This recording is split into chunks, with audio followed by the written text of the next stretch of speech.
சரியா 5:30 மணிக்கு சுவாமிக்கு சுப்பிரபாத சேவை நடந்தது. அந்த சேவையில் எப்பவுமே என்னன்னா நெய்வேதியம் பண்ணும்போது சாமி காலையில பசுமாடு காய்ச்சி சாமி நெய்வேதியம் பண்றது வளர்க்கும்.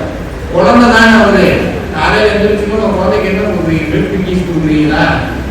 அது மாதிரி இந்த குழந்தைக்கு என்ன கொடுக்கணும், பால் வச்சு காய்ச்சி கொடுக்கணும். காய்ச்சி கொடுக்கும்போது இந்த சொம்பளை கொடுத்தாங்க. பூஜை பண்ணிட்டு முடிச்சதுக்கு அப்புறம் சென்னையில இருந்து ஒரு ஐயா அம்மா வேல்மார்க்கு வந்தாங்க. ஐயா உங்க கல்யாணத்துக்கு வர முடியும்னு சொல்லி இந்தாக்க வெள்ளிக்கிழமை கொண்டு வந்திருக்கோம்னா 2 இடம் கொண்டு வந்திருக்கலாம்ல. உங்களுக்கு ஆசை ஓவருங்க, கொடுத்ததே வந்து இது எனக்கு கொண்டு வரல, யாருக்கு கொண்டு வந்தா? இந்த கிண்ணம் சாமி சொன்ன அடுத்த நிமிஷம் வந்து சாமி கிட்ட வந்துருச்சு. இந்த கிண்ணம் எப்படி சாமி தனக்காக வேணுமோ கொண்டு வந்துட்டாரோ அதே மாதிரி திருநெல்வேலியில கோடிக்கணக்கான மக்கள் இருக்கிறாங்க.